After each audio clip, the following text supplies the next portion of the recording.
வணக்கம். கவிதை பெண்ணெனும் பேருலகம். கவிதைகளோடு கமலா ஜெகதீஸ்வரன்.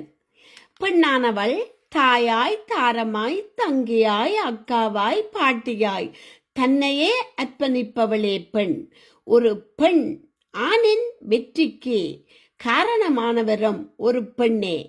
பிறப்பு முதல் இறப்பு வரை ஓய்வின்றி சக்கரம் போல் உழைப்பவளும் பெண்ணே. நாணமும் அழுக்கமும் நிறைந்திருப்பதே பெண்மை. கண்ணகியின் கற்பிற்கு அவதூறு விளைவித்ததும் இப்புவிதனிலே.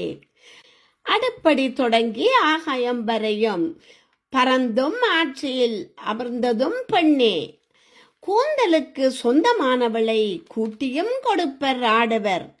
பணப்போதையில் மது போதையிலும் விலை மாதுவாய் பல மேடைகளில் ஆட்டுவித்தும் கல்வியை அடக்கி ஒடுக்கி சில காம வெறியர்கள் பிடியில் சிக்க வைத்து சின்னாபினமாக்குவதும் கொடூரங்கள் பல கண்டு பூமாதேவியானவள் பொங்கி எழுந்து புதுமை பெண்ணானவளே பெண். அடுப்படி என்றாய் பெண் என முத்திரை குத்தி மூளையில் விட்டவர்களே இன்று மூளை முடக்கெங்கும் அதிகாரத்தில் உள்ளார்களே. ஆவதும் பெண்ணாலே அழிவதும் பெண்ணாலே என்றார்களா? உலகத்தை காட்டியவரும் பெண்ணே.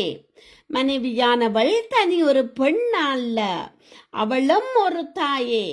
பசி பட்டினி பாராது இரவு பகல் அறியாது தன் குடும்பத்திற்காக தன்னையே அர்ப்பணிப்பவளே பெண்.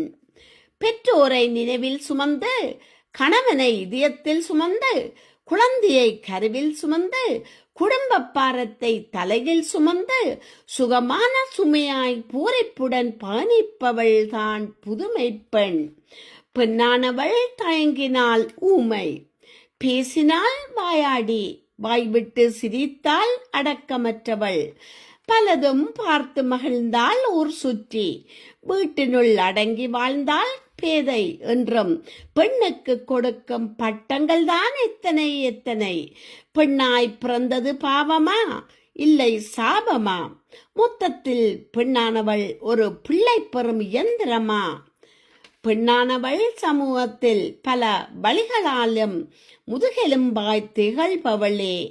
மங்கையராய் பிறப்பதற்கே ஒரு மாதவம் செய்திடல் வேண்டுமே. பெண்கள் வீட்டின் கண்களே. சர்வமும் சகலதுமான பெண்மையை போற்றுவோமே. நன்றியுடன் கமலா ஜெகதீஸ்வரன். நன்றி.